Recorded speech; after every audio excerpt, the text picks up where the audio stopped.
Well, that didn't work out as planned. Welcome to Watch Mojo, and today, we're counting down our picks for the top 10 directors who destroyed their careers with one movie. For this list, we're taking a look at directors who experienced an enormous flop that either temporarily or permanently did massive damage to their reputations. They can since have bounced back, but they must have at least been hindered in the short term. Good movies, bad movies, as long as it blew a hole in the director's career, then it will be considered. Number 10. The Wachowskis, Jupiter Ascending. With The Matrix 4 on the horizon, it can be easy to assume that the Wachowskis have recovered from the critical and commercial blunder that was Jupiter Ascending. That's probably the reason you are not married. However, there are a few key things to keep in mind. For starters, The Matrix 4 will be their first feature film since Jupiter Ascending fell flat on its face in 2015, and only Lana Wachowski is involved with the project. Just like her. Always expecting the worst from people. Funny how often people exceed those expectations. That distrust in others, in the world, and even in yourself has made it difficult for you to fall in love. Netflix's Sense8 notwithstanding, Jupiter Ascending put the nail in the feature film coffin the Wachowskis had been slowly building for themselves since 2006's Speed Racer. My family.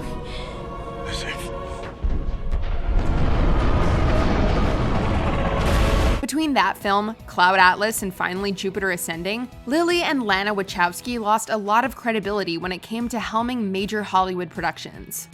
Number 9. Paul Verhoeven, Showgirls. Your move, creep.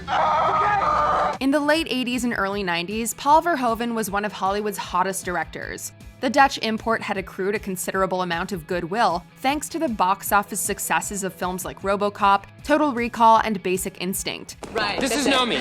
Hey. Okay. Nikki, Julie, Dina, and you know Gay. How you doing? However, the wheels officially came off the track with 1995's Showgirls. Overflowing with sex, nudity, and violence, the film was given an NC-17 rating, which, when coupled with a wave of brutal reviews, led to it failing to recoup its $45 million budget. All right, where are we headed? You had to give me directions. To your place. While the film would later achieve cult status in the so bad it's good genre, Verhoeven's name never carried the same weight in Hollywood circles. I worked very hard for that reputation. He made 2 more films in America before returning to Europe, where he continues to work. Number 8. Frank Capra, It's a Wonderful Life. The story of It's a Wonderful Life and its director Frank Capra is a true roller coaster ride of emotions. Well, Hello. You look at me as if you didn't know me. Prior to the film, Capra was widely considered to be Hollywood's it director.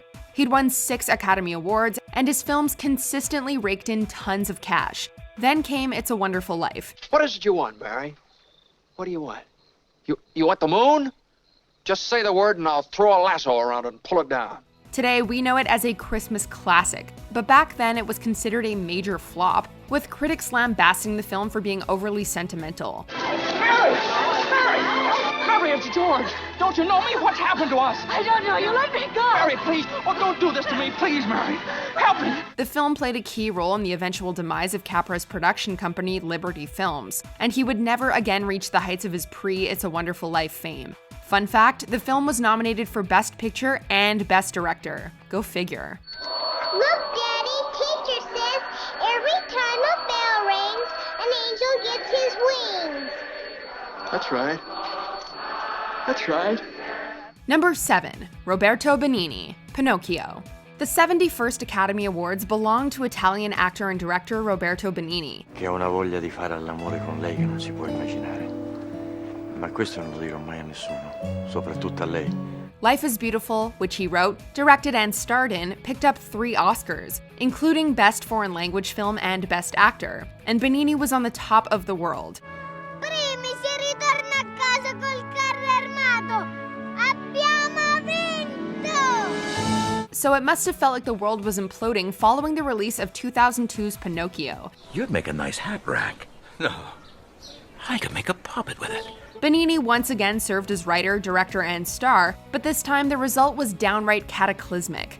One of the few films to hold a 0% rating on Rotten Tomatoes, Pinocchio was called creepy, awful, and visually atrocious. Help me, Pinocchio! Benigni picked up a Worst Actor Razzie, and his Hollywood career went arrivederci. Number 6. Richard Kelly, Southland Tales.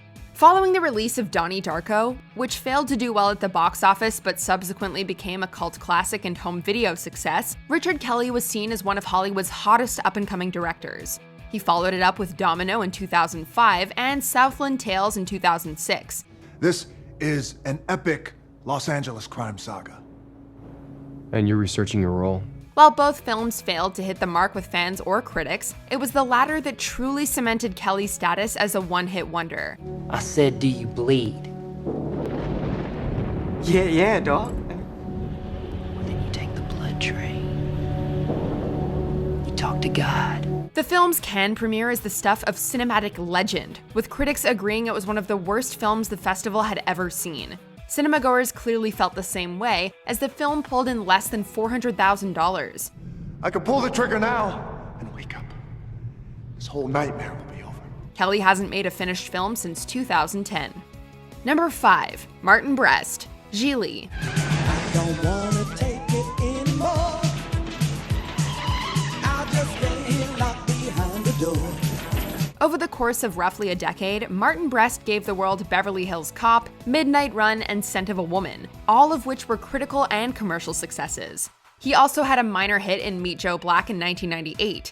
However, 2003 saw the release of his Gigli, starring Jennifer Lopez and Ben Affleck, and it was an unmitigated disaster. It's turkey time. Huh? Gobble, gobble. The film won 6 Golden Raspberry Awards, including Worst Director and Worst Screenplay for Brest, and it was named the worst comedy the award show had seen in its 25 years of existence. I do not like the habit of hiring you and then having to hire someone else to make sure you do your job right. Made on a budget of $75.6 million, it only managed to recoup just over $7 million.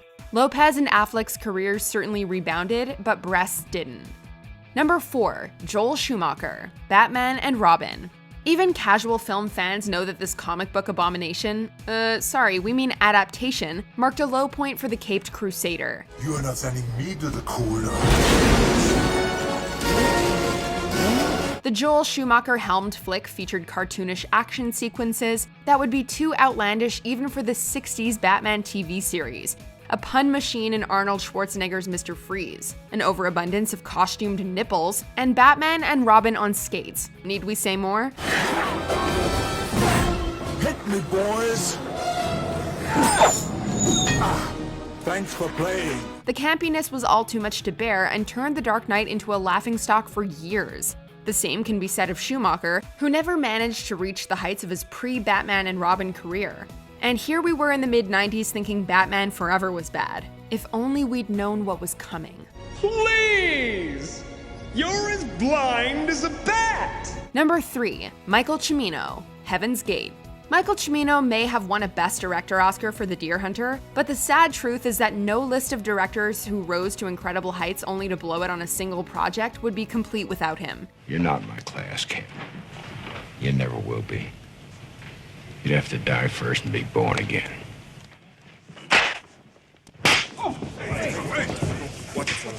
Heaven's Gate was one of the biggest box office bombs of all time. Made on a budget of $44 million, which translates roughly to $140 million in today's dollars, the film only managed to recoup under $5 million. Okay, you pay in advance here. Cash. The film's production was beset by issues, many of which were blamed on Cimino himself. For his troubles, Cimino took home the Razzie for Worst Director, and he never again reached the rarefied heights of his pre-Heaven's Gate fame. You buy me things, he asked me to marry him.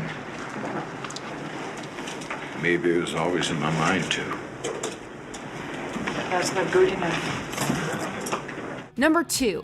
M. Night Shyamalan, Lady in the Water. M. Night Shyamalan's career trajectory has more peaks and valleys than the Swiss Alps. You might want to turn away.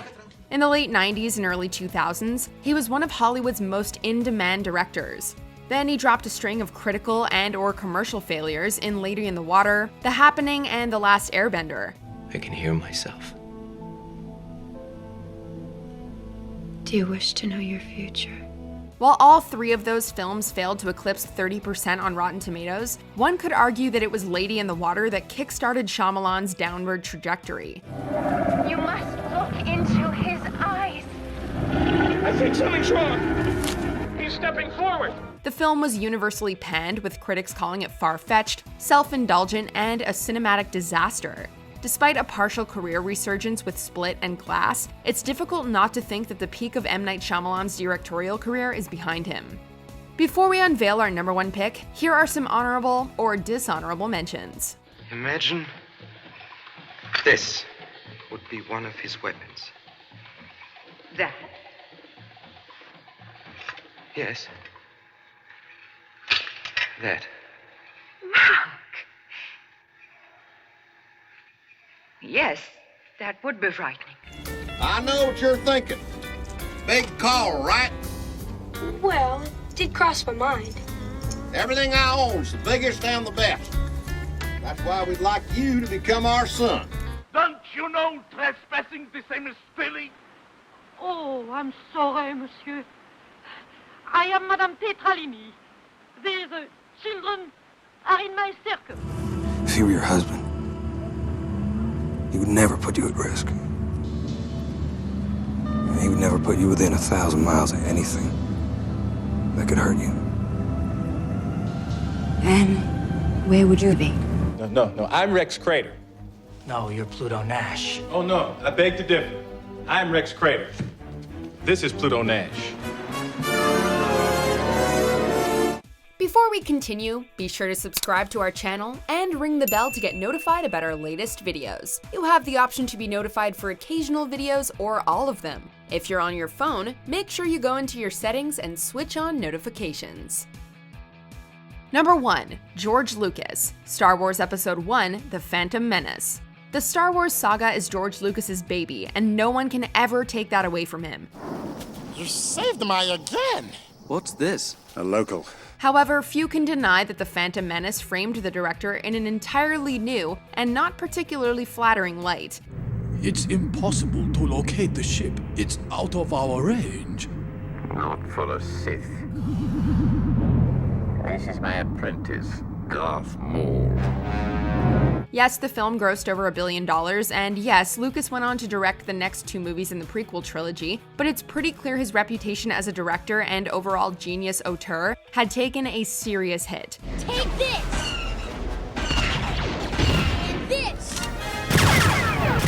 Whoa! With no one to keep him in check, Lucas's worst directorial traits were allowed to run amok, and the result was a film that only managed to score a 53% on Rotten Tomatoes, a far cry from A New Hope's 92%. Now I am the master. Only a master of evil, Darth. Do you agree with our picks? Check out this other recent clip from WatchMojo, and be sure to subscribe and ring the bell to be notified about our latest videos.